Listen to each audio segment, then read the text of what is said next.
Então, gente, o objetivo desse vídeo é falar sobre infelizmente, esse evento que aconteceu há pouco tempo, uma queda de avião, onde não houve nenhum sobrevivente. E aqui eu vou falar um pouco sobre a morte, se a morte, nesse caso, dói.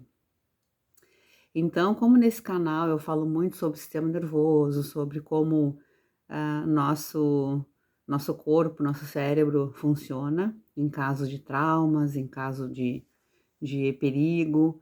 Então aqui eu vou trazer um pouco sobre agora, né, vamos falar um pouco sobre o que aconteceu com com as pessoas, enfim, como elas sentiram essa grande tragédia. Isso eu tô falando, claro, do evento esse do avião, mas isso serve para qualquer grandes tragédias, né, que as pessoas passam, acidentes, onde as pessoas perdem até um membro, enfim, como que funciona isso dentro do nosso processamento, né, bioquímico, enfim.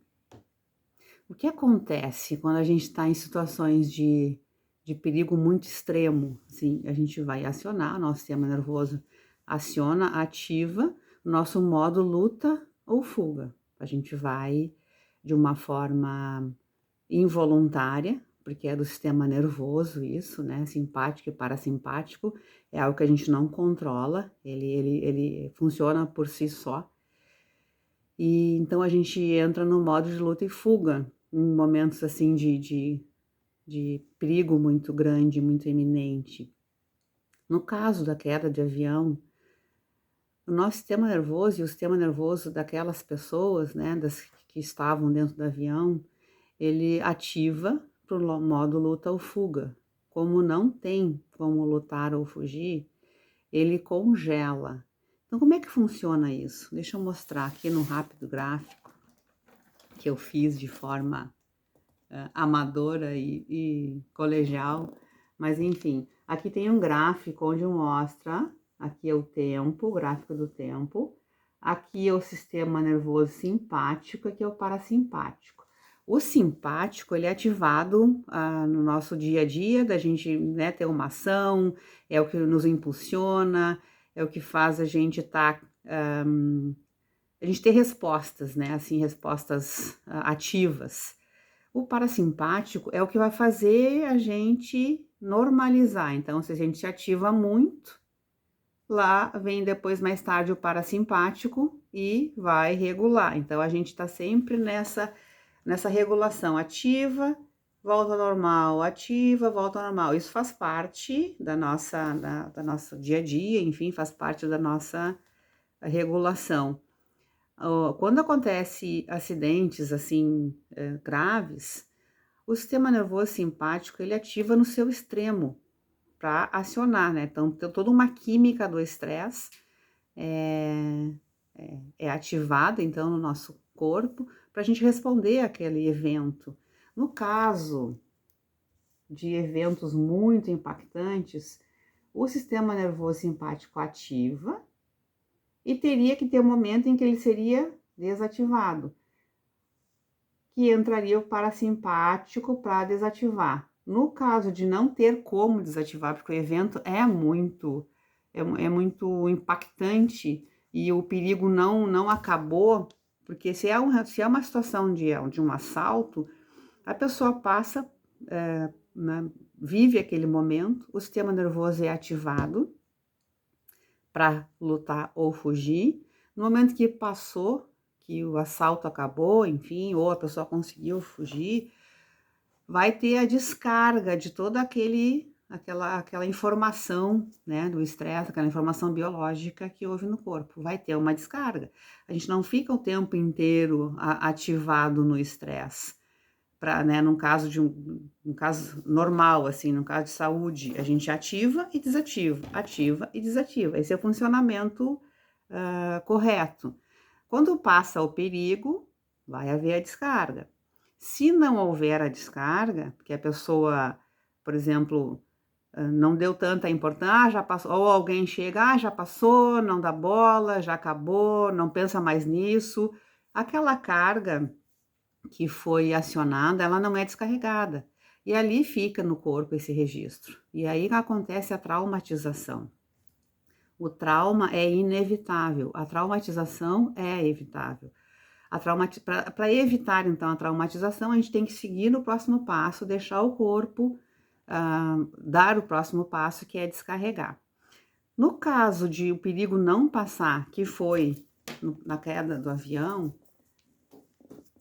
a gente tem o sistema ativado, o parasimpático vai entrar em ação, não vai conseguir, porque o avião está caindo, não para de cair, então a pessoa não sai do momento perigo, e aqui acontece o congelamento. Quando se encontram as duas curvas, acontece um congelamento, isso quer dizer que acontece uma dissociação. Então, nesse momento, é desligado essa parte, né, do nosso cérebro frontal, onde a gente raciocina, a gente elabora, onde a gente cria estratégias, isso é desligado, né, de uma forma involuntária, e acontece então a dissociação. A gente não sente mais nada, não registra mais nada, nenhum ato mais é registrado. O sistema nervoso, aí vem o cérebro reptiliano, que assume o comando de tudo isso. O cérebro reptiliano é o cérebro que controla nossas funções mais básicas, né? Sobre pressão, respiração, funcionamento dos órgãos, que a gente não precisa pensar nisso, né? Isso o corpo tem todo um sistema autônomo que dá conta disso. Então, os outros cérebros são que só temos 3 cérebros, né? Temos o cérebro, o frontal, que é o cérebro que pensa, tem o emocional e tem o reptiliano.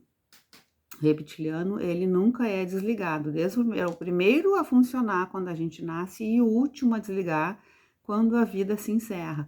Em casos desses que eu trago hoje sobre acidentes graves, e quem assume nesse momento, na queda do avião, voltando então ao nosso objetivo hoje, que é falar sobre isso, quando as pessoas entenderam o tamanho do perigo e entenderam que não tinha o que fazer, não tinha como lutar nem como fugir, acontece o congelamento. Então, nesse congelamento é desligado todas as nossas sensações. Nesse caso, não tem mais o sentimento de dor. Se o avião, no caso, o avião cai, então não vai ter a sensação da queda, né, de poder quebrar alguma parte do corpo. Se pegou fogo, não vai ter a sensação de estar queimando, porque já foi desligado antes. Então, independente de acontecer, né, da tragédia, que com a queda mesmo, né, as pessoas perderam a vida, ou provavelmente, né, 90%, sei lá, 99%, há casos de pessoas que sobreviveram sim em quedas de aviões, mas a maioria não sobrevive. Antes dessa queda ou do fogo, já não tem mais essas sensações. Então, isso é uma estratégia do nosso corpo, que quando a gente entra nesse lugar ali de congelamento, e a gente é como se fosse um ato de misericórdia do nosso organismo, para evitar que a gente tenha um sofrimento, uma dor muito grande. Então, no caso de morrer, de ser muito sofrido, de ser uma morte sofrida. Então, sim, é um ato de misericórdia. Nesses casos, as pessoas não sentem, não sentiram dor, não sentiram, no caso do fogo, né, o queimar, enfim, de passar por aquela experiência.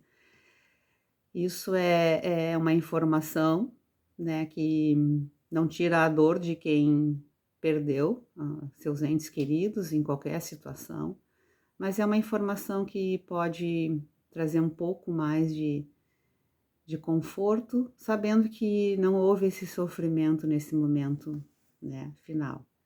Então, o nosso corpo, o que acontece depois dos riscos, né, que a gente sofre?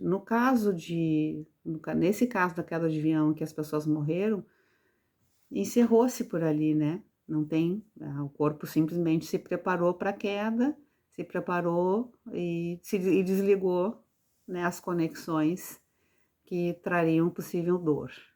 É uma morte não sofrida. Caso de pessoas do sobrevivente, pessoas que sobrevivem a grandes tragédias, também aciona-se esse sistema todo é acionado até o congelamento, para que depois a pessoa então que sobrevive tenha a chance de lidar com isso, de lidar com o que aconteceu. Ela não vai ter lembrança, mas ela vai ter registro na sua fisiologia. Aí sim, aí depois precisa fazer um trabalho para que se possa entrar em contato com tudo aquilo que aconteceu, para que se possa sair daquele lugar lá de congelamento e processar todas as informações. E por que que se deve fazer isso? Porque no caso de não processamento, o corpo lá pelas tantas vai trazer essa informação em forma de um sintoma, em forma de uma síndrome do pânico, em forma de uma diabetes, sintomas então psicossomáticos. Então, muitas das nossas situações hoje de doenças psicossomáticas, elas têm esse essa origem, assim, né, uma origem de um registro de um trauma que não foi processado. Traumas, eles não são só esses de impacto, também acontece traumas de desenvolvimento, que é durante, então, a nosso desenvolvimento, a nossa infância, por situações que no momento a gente não tinha condições, não tinha ferramentas, não tinha maturidade para lidar, mas de alguma forma a gente sobreviveu. Só que é isso, a gente sobreviveu com algumas condições e que lá pelas tantas o corpo vai precisar descarregar. É como se fosse um balão. Imagina um balão que a gente enche, enche, enche. Chega uma hora que não entra mais ar, ele vai explodir. Então a gente passa por situações no decorrer da nossa vida de traumas, de estresse, que vai enchendo, enchendo, enchendo esse balão e o sistema nervoso lá pela santa não vai dar conta. E aí vai descarregar em forma de um sintoma, de uma doença. É como se o teu corpo estivesse fazendo aquela fofoca para que você possa olhar para aquilo. Então, não dá, só tratar os nossos sintomas, nossas doenças com medicação não vai tirar a fonte daquilo tudo. Então tem que tratar sim, procurar todos os recursos, mas é importante que fique registrado aqui. E a ideia hoje é trazer isso também, que precisa sim olhar para a origem de tudo, que muitas vezes não está na lembrança descritiva, mas está na lembrança do corpo, na lembrança física. Então a gente lida com isso. Nós temos nosso corpo é perfeito, ele sabe como estar numa situação de estresse, numa situação de perigo, independente da nossa capacidade de cognição, o corpo por si só vai agir. A gente ouviu vários casos de pessoas que sofreram um acidente, que tiveram uma amputação e que não sentiram nada, foram se dar conta só depois, ou no pronto-socorro, mais tarde foram se dar conta. Não lembro muito do evento, então é assim que funciona, a gente desliga para poder suportar um sofrimento muito grande. É isso que eu queria trazer aqui um pouquinho, falar um pouco então sobre a queda do avião, né, que infelizmente as pessoas morreram, mas trazer essa informação de como funciona o nosso sistema nervoso, como a gente tem esses recursos, né, e só que também é importante lidar com o depois. No momento existe essa essa situação da gente arrecadar os nossos recursos de uma forma involuntária para lidar com aquilo do momento. Depois eu vou ter que lidar sim com os resíduos desse estresse. Se houve a descarga, ok, vida que segue. Como é que é a descarga? Pode ser por tremor, pode ser por choro, pode ser por riso, enfim, cada pessoa tem uma maneira de lidar, né, com as suas descargas. Se não houve, ela fica no corpo, ela fica no registro, fica registrada no corpo.